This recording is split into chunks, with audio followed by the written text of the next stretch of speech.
नमस्कार, मैं हूं वंदना पांडे और आप देख रहे हैं के न्यूज इंडिया। और बात करेंगे संसद में बवाल, नीट और अग्निवीर पर सवाल। सीधा चलते हैं लोकसभा, जहां पर छठे दिन भी कार्रवाई जारी है।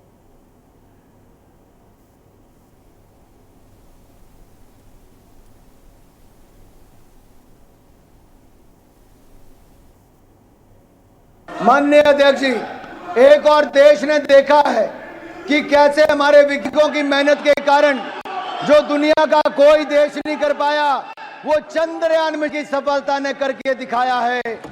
चंद्रमा के दक्षिण ध्रुव तिरंगे का मान सम्मान बढ़ाने वाला देश हमारा भारत दुनिया का पहला देश बना है, पहला देश बना। एक और चंद्रयान मिशन की सफलता, आदित्य L1 सोलर की सफलता, तो दूसरी ओर क्या राहुल यान फिर एक बार फेल हो गया है? क्या राहुल यान फिर एक बार फेल हो गया है? कांग्रेस उनका इकोसिस्टम कुतर्कों के सहारे राहुल यान को सफल करने की बात करते। मैं पूछता हूं अध्यक्ष जी, ये 4 जून से दिखाने में लगे हैं, ये 4 जून से दिखाने में लगे हैं कि 99 का आंकड़ा 240 से ज्यादा बड़ा होता है। अध्यक्ष जी, क्या 99 240 से ज्यादा बड़ा होता है? कांग्रेस की इस बार सीटें 99 आई, एक और छोड़ गए 98 रह गई। अपने आप में ये रिकॉर्ड तीसरी बार विपक्ष में बनाने का इन्होंने बनाया है, लेकिन इनका घमंड, अहंकार और तानाशाही सोच आज भी बरकरार है। ये मानसिकता, जब कांग्रेस का पार्टी मोड खत्म हो जाए तो इस पर आत्मनिर्भर और मंथन जरूर करना चाहिए। माननीय अध्यक्ष जी, मैं एक आंकड़ा देश के सामने रखना, एक तो चलो प्लीज बैठिए अपनी सीट पे।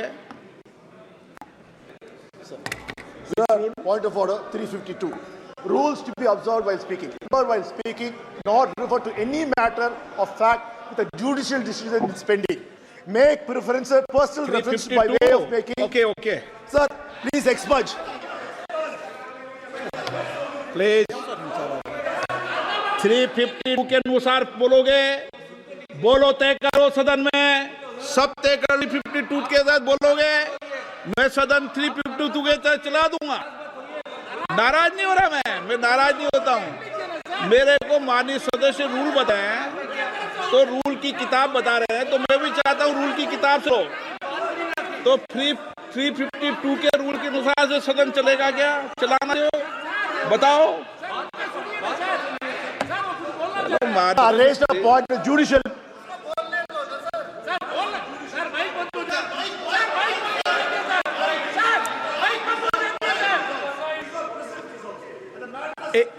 Okay please. ओके अभी नीट का विषय भी में चल रहा था, फिर क्यों उठा रहे थे?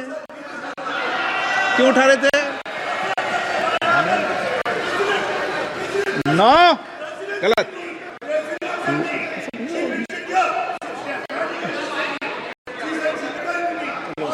अच्छा माननीय सदस्य, नीट का विषय अभी सुप्रीम कोर्ट में नहीं चल रहा, फिर क्यों उठा रहे थे आप? नो, अनुराग ठाकुर जी। माननीय अध्यक्ष जी धन्यवाद। माननीय अध्यक्ष जी, मैं कह रहा था कि ये प्रेस कर रहे थे कि 99 सीटें ही 240 से ज्यादा होती हैं। अभी इनका आंकड़ा मुबारक, लेकिन मैं एक बात तो देश के सामने और आपके माध्यम से सदन को जरूर बताना चाहता हूं। कांग्रेस मात्र 328 सीटों पर चुनाव लड़ी थी। क्यों हमारे ऊपर प्रश्न खड़ा करते हैं? जब राष्ट्रपति भाषण में आया कि स्थिर और बहुमत मिला तो उन्होंने बहुत हल्ला किया।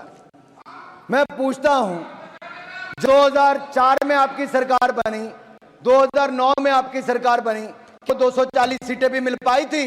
अरे आप उसके आसपास भी नहीं थे, 145 सीटें आपको मिली थी।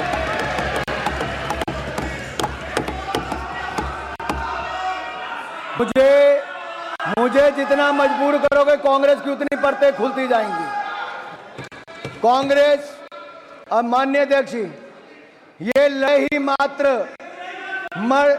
मात्र 60% सीटों पर थी। ये देश की सबसे पुराना राजनीतिक दल मात्र 60 सीटों पर चुनाव लड़ा, 60% सीट, 328 सीटों पर, और उनमें से भी 70% कांग्रेस हार गई, जनता ने इनको नकार दिया है। 328 सीटों में से 229 सीटों पर कांग्रेस की हार हुए, जनता ने आपको नकार दिया है। एक तो लड़ाई 60% पर, उसके बाद 70% सीटों पर हार गए। और यही नहीं सर, जब कोई पार्टी अपना स्टैंडर्ड इतना लो सेट कर लेती है और बिलो परफॉर्मेंस आती है तो उसको वो भी ओवरवेलमिंग लगता है। लेकिन मैं अपने कांग्रेस के मित्रों से कहना चाहता हूं, आप कुछ भी पालो पर गलत फहमी मत पालो।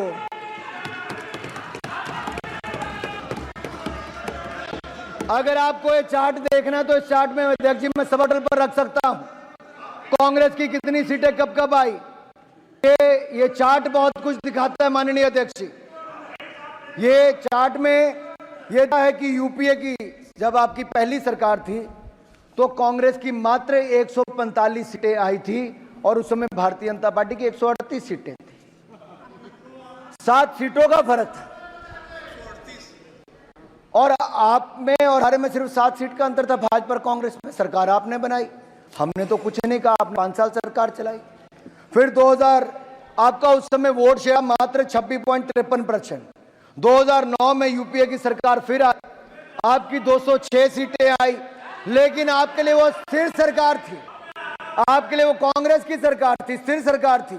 लेकिन नरेंद्र मोदी जी के नेतृत्व में भारतीय जनता पार्टी 282 सीटें जीतकर 2014 में 1984 के बाद पूर्ण बहुमत की सरकार किसी ने बनाई तो हमने भारतीय जनता पार्टी एनडीए की सरकार बनी।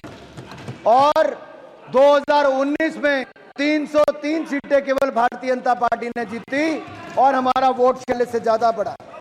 और मैं कहना चाहता हूं माननीय अध्यक्ष जी, 31% vote share Bharatiya Janata party का 2014 में था और 37.36% वोट शेयर हमारा 2019 में था और कांग्रेस का वोट शेयर मात्र 19.39% था, मात्र 19.39%।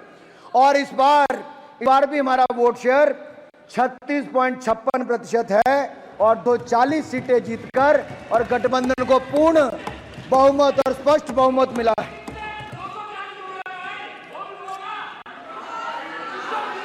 माननीय अध्यक्ष जी, इनको इतनी तो शर्म आनी चाहिए कि इन्होंने 2014 में 44 सीटें, 2019 52 सीटें और अब 99 98 जो गिनना आप वो गिन लें, उतनी सीटें जिनकर ये 3 बार की सीटें गिन लें तब भी 240 से कम है, हमारे सामने खड़े कहीं नहीं होते। और सुनना रहता है और सुनना है। मैं और बता दूं सर, जितने पूरे समूचे विपक्ष की सीटें हैं उससे ज्यादा अकेली भारतीय जनता पार्टी की सीटें।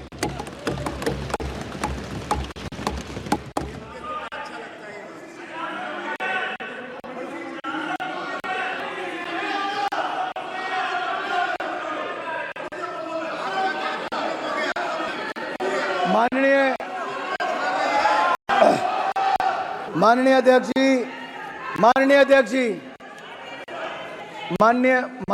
जी, जब ये भारतीय जनता पार्टी का या मोदी जी का मुकाबला 2 चुनावों में नहीं कर पाए तो क्या बनाया? एक ऐसा गठबंधन बनाया जो जेल वाले और बेल वालों ने मिलकर बनाया। कुछ जेल में थे, कुछ बेल पर थे, कुछ यहां पर भी बेल वाले हैं।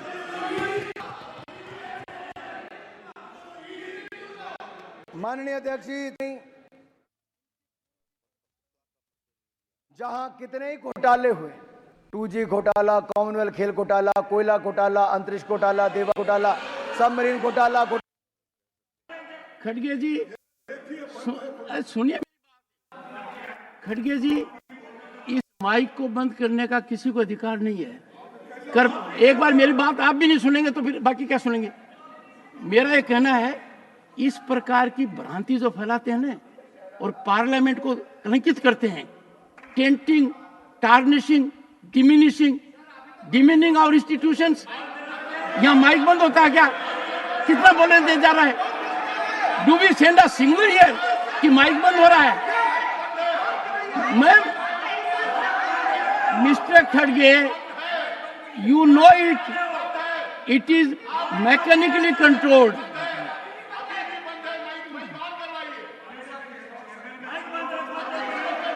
आई थिंक मुझे लग रहा है कि यहां प्रथम पंक्ति में बदलाव के बाद कुछ सदस्यों का आचरण अति उत्साही हो रहा है, और इतना उत्साही हो रहा है ये कोई तरीका नहीं है। बदलाव मैं देख रहा हूं ना, मैं देख रहा हूं। खड़गे जी, क्या आप मानते हैं कि माइक बंद होता है यहाँ?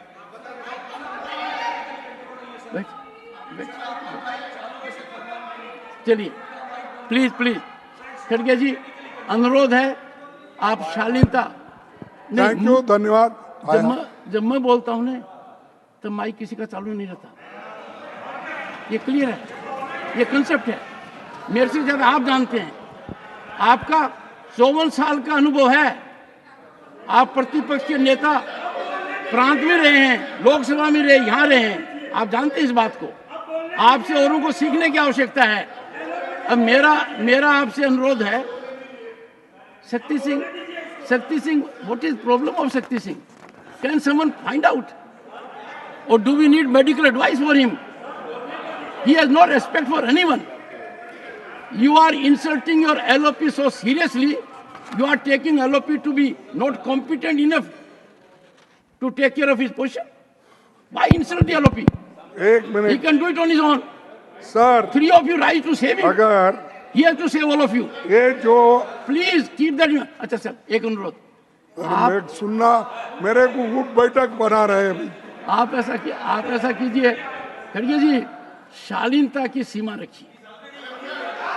आपका व्यक्तित्व ऐसा नहीं है, शालीनता रखिए।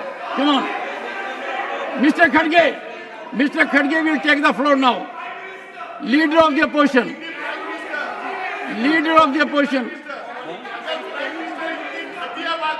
Honourable leader of the opposition, please address the house. बैठिए। And I am sure they will observe silence.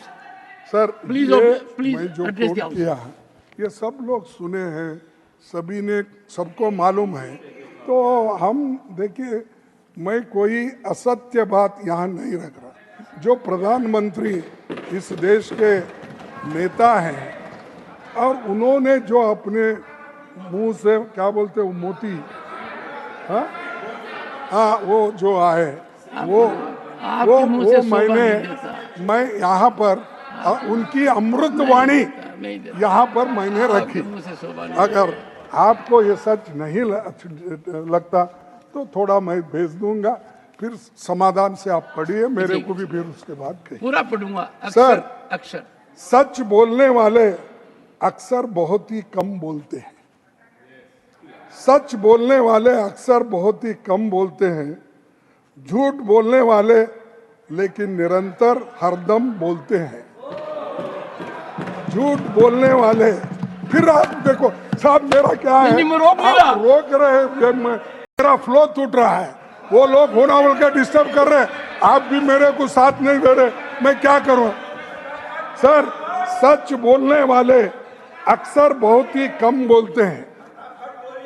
झूठ बोलने वाले लेकिन निरंतर हरदम बोलते हैं। एक सच के बाद और सच की जरूरत नहीं होती। एक सच के बाद और सच की जरूरत नहीं होती। एक झूठ के बाद सैकड़ों झूठ आदतन बोलते हैं। तो ये मोदी साहब, हमारे प्रधानमंत्री जी, उनकी वाणी है। उस वाणी को मैंने यहाँ दोहराया। अगर आपको दुख हुआ या उनको दुख हुआ तो मैं क्षमा चाहता हूँ। तो ये ऐसे मैंने सच बात रखी, इसीलिए सच को डिफेंड करने के लिए, और कुछ नहीं होता, सच है। और झूठ को आपको ऐसा क्यों लगा कि मुझे दुख होगा? बोलना पड़ता। सभापति जी, बहुत से ऐसे बयान चुनाव में आए। राष्ट्रपति जी ने ऐसी बातों पर चिंता प्रकट नहीं की। चुनाव आयोग ने 16 मार्च 2024 को चुनाव की घोषणा करते हुए कहा था, there shall be no appeal to caste और communal feelings for securing votes. ये सब मैं पढ़ा, कैसा है वो? क्या सेक्युलर वर्ड्स है? क्या है? क्या कास्ट बेसिस, रिलीजियस बेसिस और भाषा बेस कैसे पे है आप देख लीजिए। मैं आपके सामने ये रखा हूं और देश की जनता भी ये बात सुन रही होगी। सर, पीएम ने 421 बार मंदिर, मस्जिद, मुस्लिम और बाकी धर्मों की बात की। समाज बांटने की 224 बार मुस्लिम, पाकिस्तान, माइनॉरिटी जैसी बातें की। कांग्रेस के मैनिफेस्टो को धर्म विशेष से जोड़ दिया। हमारा मैनिफेस्टो धर्म विशेष से जोड़ दिया। 75 सालों में विभिन्न दलों से जुड़े प्रधानमंत्रियों ने चुनाव प्रचार किया, पर ऐसा कभी देखा नहीं। 77 दिनों के चुनाव में कांग्रेस ने 17 शिकायतें दी, जिसमें 14 शिकायतें प्रधानमंत्री जी के खिलाफ थी। कोई कार्रवाई इसके ऊपर नहीं हुई और ये मैंने गिनकर बोल रहा हूं और ये सत्य है, आपको मालूम। और चुनाव आयोग तो संवैधानिक संस्था है, उसकी निष्पक्षता से जनता का भरोसा कायम रहेगा। लेकिन ये चीजें जो हुई है, जो कहा है, जो प्रधानमंत्री ने अपने भाषण में कहा, हमने उसके लिए जो अपना कंप्लेंट किया, कोई उसके ऊपर आज तक एक्शन नहीं। सर, चुनाव के दौरान कांग्रेस पार्टी के खाते फ्रीज कर दिए। ठीक चुनाव के पहले हमें करोड़ों के इनकम टैक्स के नोटिसेस हमारे पास आए। आप लेवल प्लेइंग ग्राउंड चुनाव बोलते हैं, और जब चुनाव आता है तो अपोजिशन पार्टी के अकाउंट्स बंद कर देते हैं। ये चुनाव है, ये डेमोक्रेसी है, ये सत्य है। आपने हर तरीके से लोगों को तंग करने की, हरास करने की कोशिश की, लेकिन लोग डरे नहीं। इलेक्टोरल बॉन्ड ये योजना है, इलीगल है, इलीगल तरीके से हजारों करोड़ रुपए कमाए अपने पार्टी के लिए, और ये सब कुछ उन्हें किया। और दूसरे तरफ डेमोक्रेसी की बात करते, संविधान की बात करते, लोगों के हित की बात करते, ये कहां तक अच्छे है, कहां तक सही है, आप निर्णय ले सकते हैं। अब तो कम से कम सर, आप ये इलेक्शन होने के बाद थोड़ा सा बदलाव मैं आपसे चाहता हूं। क्यों चाहता हूं कि ये जो घटनाएं आपने देखी 3 साल, 3.5 साल तक, इसके बाद तो कम से कम सच्चाई के साथ आप जरूर देंगे, ऐसा मैं विश्वास हूं। मेरे से उम्मीद है सच्चाई के साथ आप जरूर देंगे, मैं तो ऐसा मैं साथ ही चाहता हूं। सर, ईडी, आईटी, सीबीआई जैसे संस्थाओं का भी दुरुपयोग कंपनियों से पैसे वसूल में किया गया। अब सर, इन संस्थाओं के केवल विपक्षी नेताओं और सच लिखने बोलने वालों को एक सेकंड टारगेट करा। लीडर ऑफ द हाउस, ये संविधान का अपमान नहीं आ है। खड़गे ji, leader of the house, no, leader of the house, if you ये देखो साहब, मैं अब बात कर रहा हूँ, ये क्या है अभी मैं I never yielded.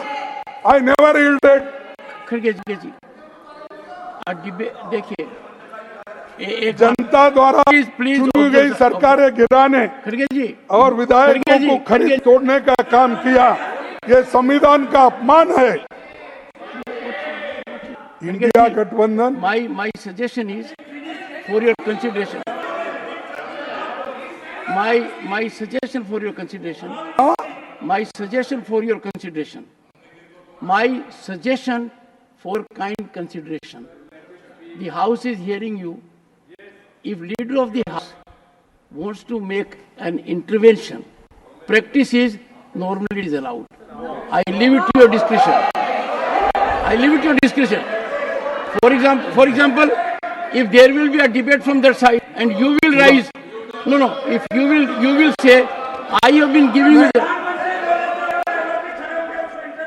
Mr. Shakti Singh Gohil. Sir, मैं You are insulting LOP every time. You are insulting your LOP to an extreme degree, painful degree. अरे हो गया सर। शक्ति देखिए सिंह, मेरा एक तो I will name you next time if you ये like. देखिए I will name you. 2-4 दिन उनके I don't want to do पूरे it. जो भी ये थे डॉक्यूमेंट्स थे सभी थे, मैं ला के यहाँ पर आपके सामने पेश कर रहा हूँ। कहेंगे अलाउ मी, नहीं तो मेरा फ्लो टूट जाएगा और वो चिल्लाते रहेंगे, आप उनको परमिशन देंगे। एक बात कहना चाहते हैं, कहने दीजिए। लीडर ऑफ द हाउस, कहने दीजिए। ये क्या है सर? हम जब इंटरफियर करते हैं I wish, तो करने नहीं देते। sir, I wish I could be proved wrong. But what the years heard was that अगले 3.5 साल, it was an aspersion on the chair, that अगले 3 साल सच्चाई का साथ देंगे. This is a very serious allegation. This can be taken lightly. If the words, if the sentence spoken by the LOP is this, that अगले 3.5 साल आप सच्चाई का साथ देंगे, this automatically means that there is an aspersion that for the 1.5 years you have been not giving due to the right. आपका ही नहीं, ये आपका ही नहीं। Number 2, इसलिए चेयरमैन साहब, I respect the LOP, I respect the opposition, I respect the LOP, I respect the opposition. But at the same time, please keep quiet. I have been given the time by the chairman. I think you are a new member. Vikas Bhattacharya ji, I have given him the floor. Sit down. Sir, Sit down. sir, No, Sir. please sit down. Leader of the house, please continue. sir, I respect the leader of opposition. I respect the opposition. But I would like to put on record that proving your point should not go beyond the norms of this, and raising aspersion on the chairman cannot be agreed upon.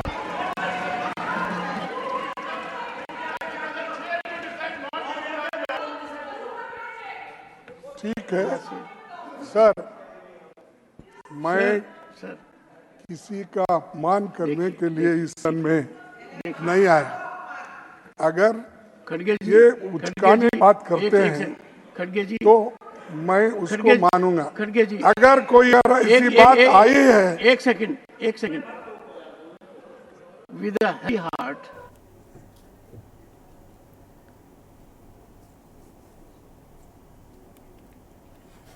तो अभी आप सुन रहे थे, लोकसभा और राज्यसभा की कार्रवाई फिलहाल जारी है और तमाम मुद्दों को लेकर के देखा जा रहा है। पक्ष और विपक्ष में घमासान देखा गया। एक और जहां लोकसभा में नीट और सीबीआई ईडी की जांच को लेकर के तमाम सवाल उठाते नजर आए राहुल गांधी। और अखिलेश सिंह विशेष संवाददाता हमारे साथ हैं। अखिलेश, जिस तरह से देखा जा रहा था, दोनों ही सदनों में जोरदार का हंगामा देखा गया और मल्लिकार्जुन खड़गे ने भी तमाम सवाल उठाते नजर आए और जेपी नड्डा और मल्लिकार्जुन खड़गे में भी हंगामा देखा गया। पक्ष और विपक्ष दोनों एक दूसरे पर हावी नजर आए हैं सदन के अंदर। संसद में आज राज्यसभा और लोकसभा यानी दोनों सदनों की जब कार्रवाई शुरू हुई, सदन शुरू होते ही विपक्ष के तरफ से राज्यसभा में कांग्रेस के राष्ट्रीय अध्यक्ष और विपक्ष की ओर से मल्लिकार्जुन खड़गे ने जो नीट मेडिकल परीक्षा में धांधली के आरोप लगे उन पर चर्चा कराने की मांग की। इसके साथ ही आपको बता दें कि लोकसभा में सदन के नेता और विपक्ष की तरफ से राहुल गांधी ने नीट परीक्षा और अग्निवीर पर चर्चा कराने की सदन की मांग की। लेकिन तभी उसी दौरान जब राष्ट्रपति के अभिभाषण पर धन्यवाद प्रस्ताव को लेकर चर्चा अनुराग ठाकुर की तरफ से शुरू की गई, तो विपक्ष लगातार नीट मेडिकल परीक्षा पर चर्चा कराने की मांग कर रहा था। इसी बीच में जो केंद्रीय रक्षा मंत्री राजनाथ सिंह खड़े हुए वरिष्ठ सदस्य के तौर पर उन्होंने विपक्ष से अपील की कि हम उन सभी मुद्दों पर चर्चा कराने के लिए तैयार हैं और चर्चा कराएंगे जो विपक्ष के तौर से मांग की जा रही है। लेकिन उन्होंने कहा कि राष्ट्रपति का सदन में भाषण हुआ है और उस पर धन्यवाद प्रस्ताव लाया गया है, तो उस पर चर्चा हो जाने दीजिए, उसके बाद चर्चा कराएं। इसके बाद विपक्ष भी चर्चा कराने के लिए तैयार हो गया और उसके बाद राष्ट्रपति के अभिभाषण पर धन्यवाद प्रस्ताव को लेकर सत्ता पक्ष की ओर से यानी एनडीए की तरफ से अनुराग ठाकुर ने चर्चा शुरू की और लोकसभा के अंदर लगातार चर्चा चल रही है। अब तक हंगामा होने की कोई भी खबर नहीं है। वहीं अगर आपको बता दें कि राज्यसभा में उच्च सदन जो संसद कहा जाता है उसमें कांग्रेस के तरफ से कांग्रेस के राष्ट्रीय अध्यक्ष और विपक्ष के नेता के तौर पर मल्लिकार्जुन खड़गे की तरफ से जब ये बहस पर चर्चा शुरू की गई तो उस दौरान राष्ट्रपति के तरफ से और उपराष्ट्रपति की तरफ से और अगर देखा जाए तो एनडीए के नेता के तौर पर जेपी नड्डा के तरफ से बीच बीच में टोका टाकी चलती रही है और उस दौरान दोनों तरफ से थोड़ा सा नोक झोंक टाइप का भी देखने को मिला। लेकिन उपराष्ट्रपति जगदीप धनखड़ ने लगातार उसमें समझौता किया और कहा कि नहीं बोलने दीजिए, तो उसके बाद फिर मल्लिकार्जुन खड़गे लगातार बोलते हुए ये कह रहे थे कि राष्ट्रपति का अभिभाषण हुआ लेकिन अभिभाषण के दौरान कोई भी सरकार का विजन दिखाई नहीं दिया। दलित, पिछड़े, महिलाओं, बच्चों को लेकर कोई सुरक्षा और उनके भविष्य को लेकर कोई बात नजर नहीं आई।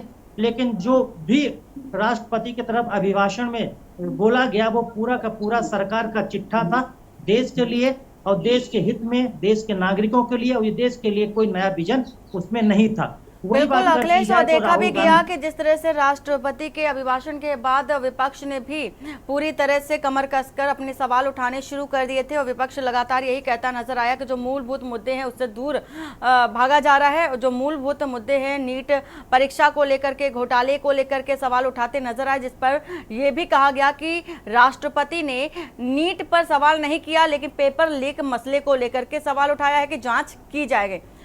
और आज भी देखा गया कि लोकसभा में राहुल गांधी ने एक बार फिर से नीट को लेकर के सवाल उठाया था। उन्होंने फिर से कहा कि नीट को लेकर के आप सवाल क्यों नहीं करते, नीट का समाधान क्यों नहीं करते। हंगामा तो होता है लेकिन समाधान की बात अभी भी नहीं की जा रही है, ऐसा राहुल गांधी का कहना है।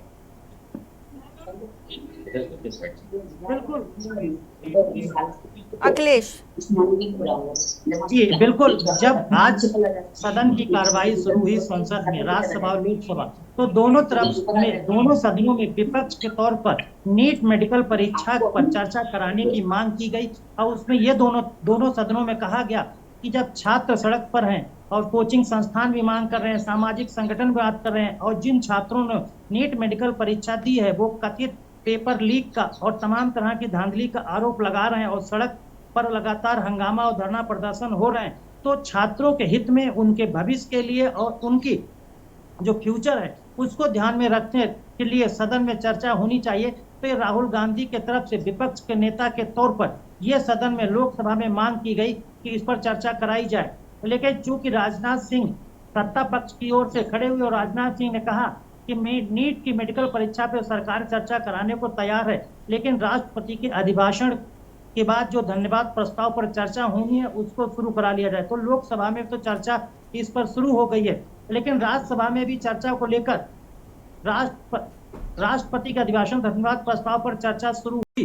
तो वैसे ही कांग्रेस के तरफ से, कांग्रेस के राष्ट्रीय अध्यक्ष और विपक्ष के नेता के तरफ से मल्लिकार्जुन खड़गे ने भी नीट मेडिकल परीक्षा में चर्चा कराने की मांग की। फिलहाल वहां पर अखिलेश आपको रोकना चाहेंगे, मल्लिकार्जुन खड़गे क्या कुछ कह रहे हैं पहले वो सुना देते हैं। बिहार में 15 दिन में 5 पुल टूटे, टोल टैक्स बढ़ा, रुपए में ऐतिहासिक गिरावट आई और उसे ताजा मामलों में नीट, यूजी और यूजीसी नेट में धांधली, पेपर लीक और भ्रष्टाचार के मामले सामने, फिर उसके बाद कहीं पेपर भी रद्द हुए। इस वजह से 30 लाख बच्चों का भविष्य तबाह और तंग हो चुका है, उसके माँ बाप परेशान है और ऐसा ही अगर होते रहा कोई बच्चा आगे पढ़ेगा भी नहीं। और देश में इस 7 सालों में कुल 70 बार पेपर लीक हुए हैं और 2 करोड़ नौजवानों का भविष्य चौपट हुआ है। ये पूरी व्यवस्था पर सवाल है। आज पेपर हुआ, कल रद्द हो गया, तो कितने बार पढ़ना, कितने बार लिखना, कैसा? आप बताइए, इसको कुछ गवर्नमेंट की तरफ से कुछ नहीं आता। अब जब हम उठाते हैं सवाल तब कहते हैं कि ये विरोधी पार्टियों को सिर्फ हंगामा करना है, सत्ता वहां बैठे यहाँ ये कहते हैं। अरे भाई दुरुस्त करो, आपको रोका है। आप तो हर चीज को क्लेम करते हो, लेकिन पेपर लीक का जो बच्चे के भविष्य से जुड़ा हुआ है वो नहीं कर सकते। 5 मई को पटना और गोधरा से पेपर लीक की खबरें आई, सरकार छुपाती रही। शिक्षा मंत्री ने पेपर लीक मानने से इनकार कर दिया, एनटीए को क्लीन चिट दी, पुलिस जांच में आरोपी पकड़े गए, फजीयत हुई तो सरकार ने कबूल किया। बिहार, गुजरात, यूपी, हरियाणा समेत कई राज्यों से पेपर लीक के तार जुड़े हुए थे। हरियाणा में जिस स्कूल में नंबरों में गोलमाल हुआ है वो बीजेपी के एकता से जुड़ा है। यूपी में एनडीए के एक नेता का नाम आ रहा है जो कहीं पेपर लीक मामलों में फंसा हुआ है। कोटा में हजारों नीट के कोचिंग सेंटर है। ये किसी के प्रेशर में तो ये चर्चा नहीं हो रही है कि क्योंकि वहाँ बहुत से लोग प्रेशर डालने वाले हैं। कोटा में बहुत से सेंटर से बच्चे जो पढ़ते हैं और प्राइवेट वालों के हैं, और ये गड़बड़ी मालूम नहीं होना तो इसीलिए इसका चर्चा नहीं होने दे रहे। मुझे मालूम नहीं, ये इसमें कोई वेस्टेड इंटरेस्ट लोग है। आप जरा जांच कीजिए साहब अपने ओर से। आप तो चर्चा कर रहे हैं सर। हाँ चर्चा कर रहे हैं, बखूबी चर्चा कर रहे हैं, नहीं, पूरे तरीके से कर रहे हैं, और आप कह रहे हैं चर्चा नहीं हो रही है। मतलब इससे ज्यादा चर्चा नहीं क्यों होगी? साहब, नहीं कंस्ट्रक्शन है आप चर्चा यानी ऑथेंटिक जो बोलते ना आपने, ऑथेंटिक चर्चा आप करने नहीं दिए, तो इसीलिए आपकी जानकारी ऑथेंटिक नहीं है सर। शिक्षा मंत्री ने 20 जून 2024 को मीडिया में कहा कानून नोटिफाई हो चुका है, जबकि नोटिफाई 21 जून को हुआ। उसके 2 दिन बाद नियम बने। सिर्फ कवर अप का काम चल रहा है। पिछले 1 सालों में ऐसे मामले सामने आए, सरकार कुछ कदम उठाती तो मामले रुकते। इसीलिए हमारी मांग है कि पेपर लीक और एनटीए ही नहीं, सुप्रीम कोर्ट की निगरानी में पूरी शिक्षा की तंत्र पारदर्शिता होना चाहिए। ये अगर सुप्रीम कोर्ट के निगरानी में अगर हुआ तो आगे के लिए भी अच्छा होगा। चाहे सरकार कौन सी भी हो, जब तक इसको रूल्स आप नहीं बनाएंगे, जब तक बच्चों के लिए उनकी सुरक्षा नहीं देखेंगे, तो ये बहुत बड़ा अन्याय उन पे होगा। एक सेकंड, खड़गे सुप्रीम कोर्ट को सुप्रीम कोर्ट का काम करने दीजिए, ये मेरी राय, वही करने दीजिए।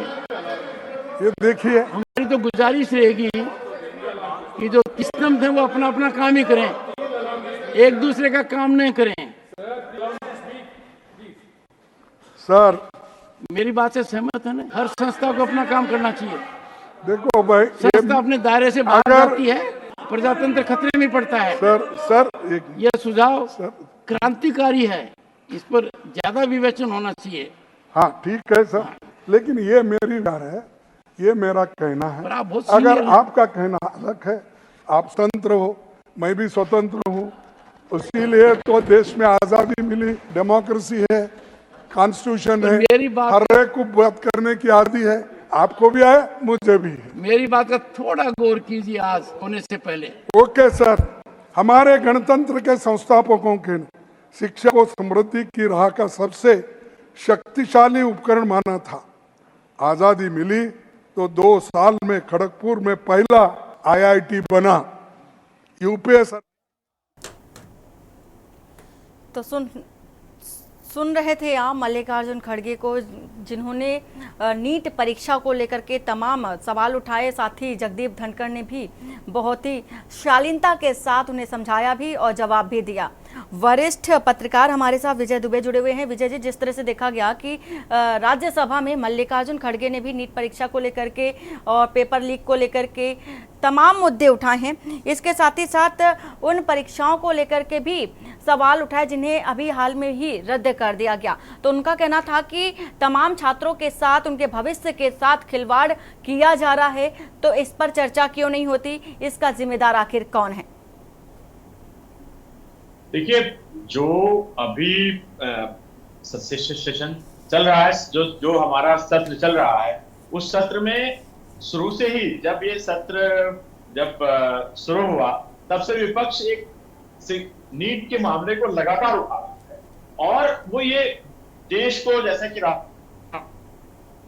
गांधी ने अपनी बात पे रखी थी कि हम विपक्ष के नेता होने के नाते जनता की आवाज बनेंगे और उन मुद्दों पे आपकी बात रखेंगे संसद में और आगे संघर्ष करेंगे जिससे कि लोगों को परेशानी हो रही है या वो जनता के मुद्दे हैं। तो आज अगर नीट के मुद्दे पे 2 करोड़ छात्रों को अगर इससे प्रभावित हैं, तो निश्चित तौर पे विपक्ष अपना विपक्ष का जो अपोजिशन का जो अपना रोल होता है उसको पूरी सक्षमता के साथ निभा रहा है और ये मुद्दे उठने चाहिए, इसमें भी कोई दो राय नहीं। कारण ये है कि सरकार ने इसके ऊपर में किसी प्रकार का स्पष्टीकरण चाहे सदन में या सदन के बाहर अभी तक नहीं दिया है। तो कार्रवाई जो रोकने वाली बात है उसमें अभी तक तो विपक्ष कोऑपरेट करता हुआ दिख रहा है।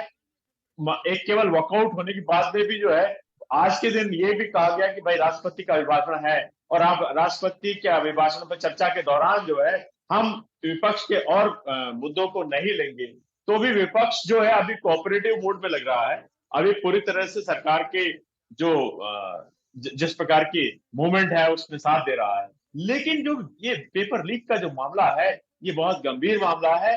निश्चित तौर पर जो छात्रों को परेशानी हो रही है और जिस प्रकार से सरकार का एटीट्यूड है वो इस बात के लिए विपक्ष को भी मजबूर करता है और लोगों को भी सोचने मजबूर करता है। जिस प्रकार से पूरे देश में धरना प्रदर्शन हुए हैं, छात्रों को परेशानी हुई है। भाई छात्र आज की डेट में हर छात्र के पास में ये क्षमता नहीं है कि वो अब एक एडवोकेट करे और सुप्रीम कोर्ट में अपनी पिटीशन डाले या अन्य हाई कोर्ट से और जगहों पे जा सके। तो छात्रों की बात जो है विपक्ष रख सकता है और संसद में इस मुद्दे पे विपक्ष को अपना जो रुख है वो और मैं जहां तक समझता हूं कि स्पष्ट करना चाहिए, सख्त करना चाहिए, जिससे उन छात्रों को न्याय मिल सके जिन पे कि आज इस लीक के कारण से उनके अवसर गंवाए हैं उन्होंने, उनके अपॉर्चुनिटीज खत्म हो रही हैं। और इस मुद्दे पर विपक्ष का अभी का रुख जो है वो निश्चित तौर पे एक प्रशंसनीय वो है रुख है और सरकार को इस पे निश्चित तौर पे टेकअप करके जवाब देना चाहिए, क्योंकि शासन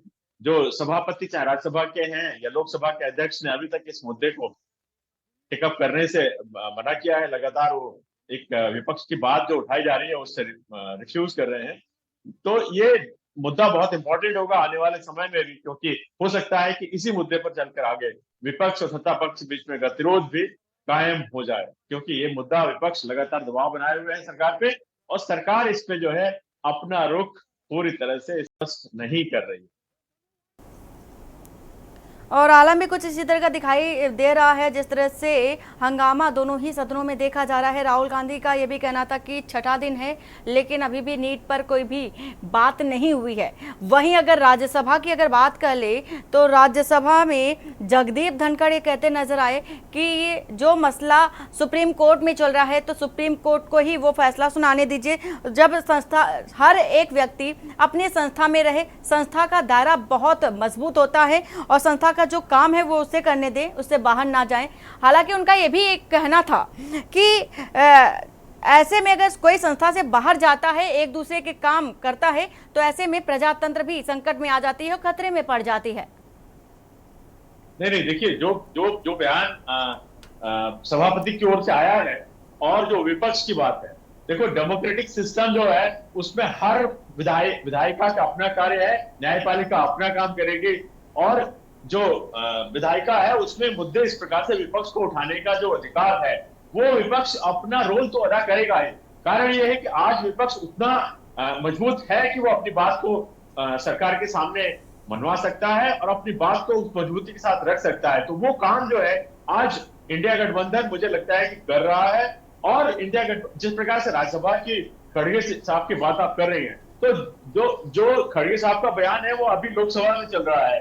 सुप्रीम कोर्ट वाली बात है वो एक इतर है कि सुप्रीम कोर्ट इस तरीके से कोई संसद की कार्रवाइयों पे तो अपना गौर फरमाता नहीं है।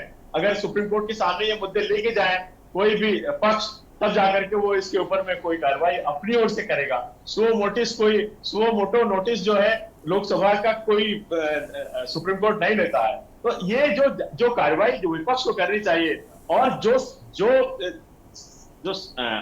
आसन की ओर से कहा जा रहा है लगातार कि ये जो है दूसरे उसमें हम न्यायपालिका में हस्तक्षेप कर रहे हैं, तो ये न्यायपालिका का हस्तक्षेप नहीं है।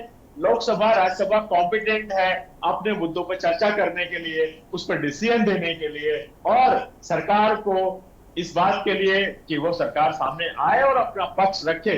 राष्ट्रपति का अभिभाषण पर निश्चित तौर पर चर्चा चल रही है, लेकिन उसके अलावा भी अगर कोई गंभीर मुद्दे इस प्रकार से आते हैं सामने और सरकार इस पर अपना स्पष्टीकरण देना चाहती है, तो इसमें कोई किसी प्रकार का कोई रूल्स की बात नहीं आती, कोई इस प्रकार का कोई ऐसा चीज नहीं है जिससे कि सरकार को या जो शिक्षा मंत्री हैं उनको सामने आकर के अपनी बात को रखने में कोई दिक्कत की बात है। बिल्कुल, और देखा भी जा रहा है कि जिस तरह से कार्रवाई चल रही है तो विपक्ष लगातार कह रहा है कि भाई आप दुरुस्त करिए जहां पर खामियां पाई जा रही हैं, आपको रोका किसने है।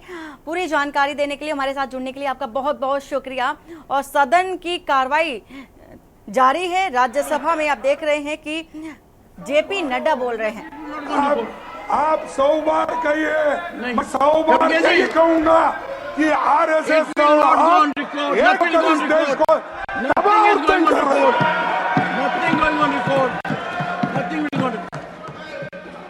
सर कश्मीर जैसी अनप्लान तुगलकी योजना लाकर नौजवानों का मनोबल तोड़ दिया है। इसे लेकर पूरे देश में नौजवानों का बड़ा आंदोलन हुआ, पर आपने किसी की नहीं सुनी। मेरी मांग है कि अग्निवीर योजना खत्म की जाए। आप तो जानते हैं साहब, आप राजस्थान से आते हैं, हरियाणा, पंजाब, हिमाचल, यहाँ के नौजवान इसी पे निर्भर है।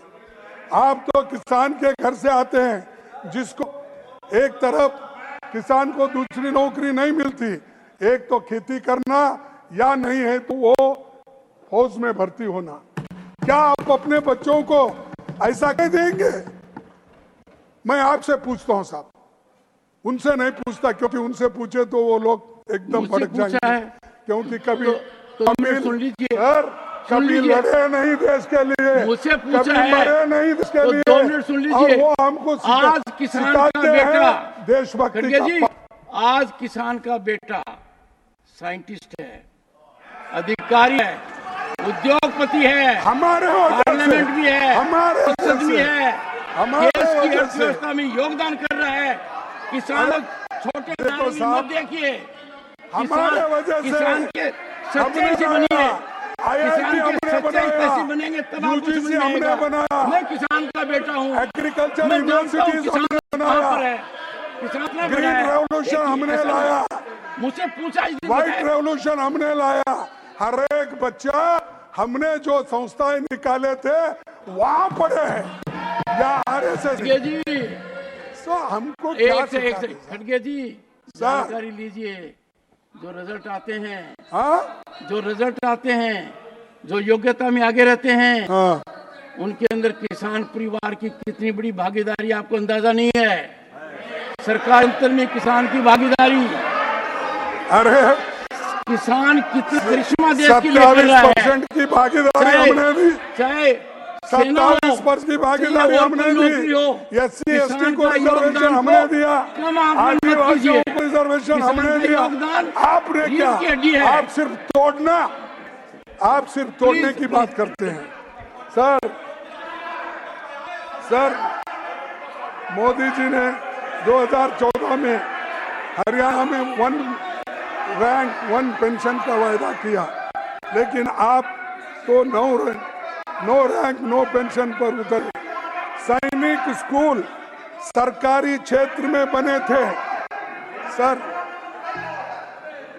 सर सैनिक स्कूल सरकारी क्षेत्र में बने थे, उनको निजी क्षेत्र में देते देते आरएसएस के लोगों को दिया गया। वृंदावन, यूपी, सोलन, हिमाचल, रोहतक, हरियाणा, सब area. Please expand, totally expand. अरे दिया है साहब, उनको सौंपा गया। खड़गे जी, मैं आपकी एक सेकंड खड़गे जी, मैं आपसे एक बात पर विचार करने का आग्रह कर रहा हूँ। मैं हाँ यस प्लीज खड़गे जी, मैं आपसे एक बात के लिए आग्रह कर रहा हूँ कि मेरी को आप ध्यान से सुनिए। क्या इस देश में हर व्यक्ति को यह अधिकार नहीं है कि वो इस देश की विकास गंगा के अंदर भागीदार हो? क्या हर व्यक्ति को अधिकार नहीं है कि उस वन में अपनी आहुति दे? आप कह क्या रहे हैं? सैनिक स्कूल का छात्र हूं, मैं उन स्कूलों में गया हुआ हूं, मैंने देखा क्या कुछ हो रहा है। दुर्भाग्य की बात है, शायद आप एक भी सैनिक स्कूल में नहीं गए हैं। मैं गया हूं सैनिक स्कूल में जाकर, मैं इसका अध्ययन कर रहा हूं। आप समाज के एक वर्ग को हर काम से दूर रखना चाहते हैं। ये मानसिकता भारत के संविधान के अंदर सही नहीं है। विचार कीजिए इस पर। एक नाम आते ही आप एकदम कहते हैं ये क्यों किया? ये देखिए आप, नहीं ये देखिए, मेरी राय है, ये मेरी राय कायम रहेगी जब तक इस देश में जातिवाद है, छूआछूत है, तब तक ये कायम रहेगा।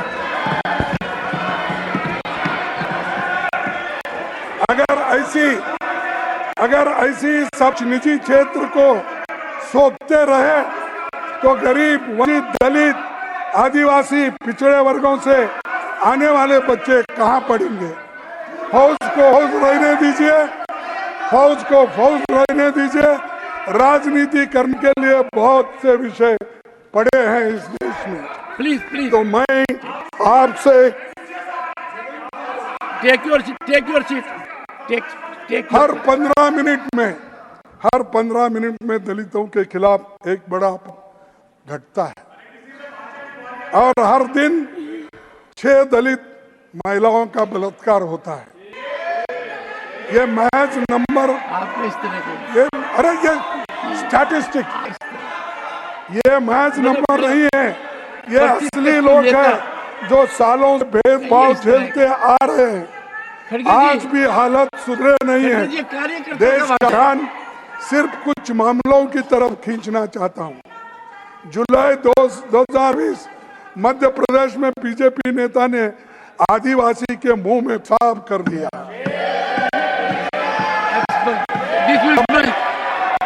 सितंबर 2023 मध्य प्रदेश के अनूपपुर नेता ने बुजुर्ग आदिवासी को सरेआम चप्पलों से पीटा।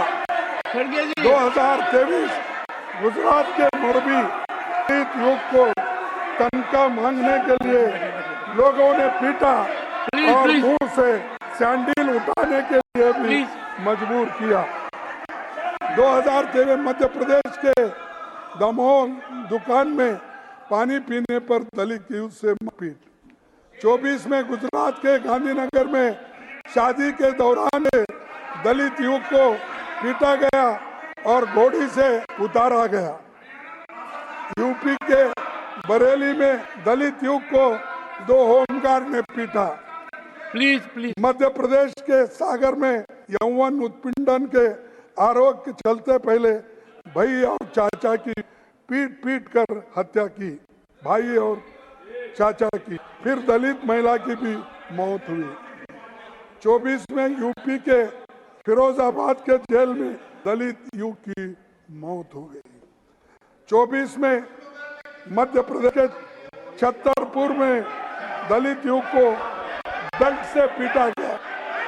जून 24 गुजरात के जूनागढ़ में बीजेपी विधायक के बेटे पर दलित युवक के साथ मारपीट करने को आरोप में उसको कर दिया। मैंने इन घटनाओं का जिक्र करना जरूरी समझा he has ताकि chosen देश he has समझ chosen पाए to read out कि incidents. Let 21वीं him read. सदी के भारत की एक सच्चाई ठीक ये है। भी है। सर, मैं इन घटनाओं का जिक्र इसलिए करना चाहता हूं, करना जरूरी समझा ताकि देश समझ पाए कि 21वीं सदी के भारत की एक सच्चाई ये है। सभापति जी, सामाजिक न्याय का मुद्दा लोगों के दिल का मुद्दा है, इस तरफ ध्यान देना जरूरी है, इसीलिए ये बातें मैं आपके सामने रखी। लंबे समय से जाति जनगणना की मांग है, लेकिन सरकार इसको करने के लिए नहीं दे रहा। लेकिन ये जाति जनगणना अगर हो गया तो हर एक को अपना अपने अपने लोगों को एक उनकी जो जरूरतें हैं वो पूरी हो जाएगी। इससे विभिन्न समुदाय की दशा का आकलन हो सकता है। चुनौतियों को काबू में लाने की रणनीति इसी से बन सकती है। इस मुद्दे पर जितना देरी होगी उतना गरीब और कमजोर तबके लिए, उनके हितों के लिए चोट लगेगी। सर, सभापति जी, आप किसान परिवार से आते हैं, उनकी स्थिति अच्छी आप जानते हैं। तरह किसानों की हालत आज पहले से अधिक खराब है। 2022 तक किसानों की आमदनी दोगुनी करने का वायदा किसने किया था? पर उल्टे उनकी खेती की लागत बढ़ गई है। Ministry of statistics programme implementation का सिचुएशन असेसमेंट सर्वे ऑफ 2018-19, ये मेरा नहीं साहब, और एक बार पढ़ता हूं। Ministry of statistics and programme implementation का सिचुएशन असेसमेंट सर्वे ऑफ 2018-19 देखेंगे तो आपको पता चलेगा कि एक किसान खेती से दिन केवल 27 रुपए कमाता है। एमएसपी ये स्टैटिस्टिक डिपार्टमेंट का है, मेरा नहीं। तो अभी आप सुन रहे थे मल्लिकार्जुन खड़गे को, जिन्होंने तमाम मुद्दे उठाए, किसानों को लेकर के मुद्दे उठाए, छात्रों को लेकर के मुद्दे उठाए और सभी तरह की जो मेन मुद्दे थे उनको उठाते नजर आए। इसके साथ ही साथ उनका ये भी कहना था कि इन मुद्दों पर सदन के अंदर चर्चा क्यों नहीं होती है। फिलहाल नीट अग्निवीर का जो सवाल था वो लगातार दोनों ही सदनों में उठाया जा रहा है और नीट संसद में बवाल, नीट और अग्निवीर पर सवाल पर फिलहाल इतना ही। बाकी की खबरों के लिए बने रहिए आपकी न्यूज इंडिया के साथ। नमस्कार। आप देख रहे हैं के न्यूज, खबरों का सारथी।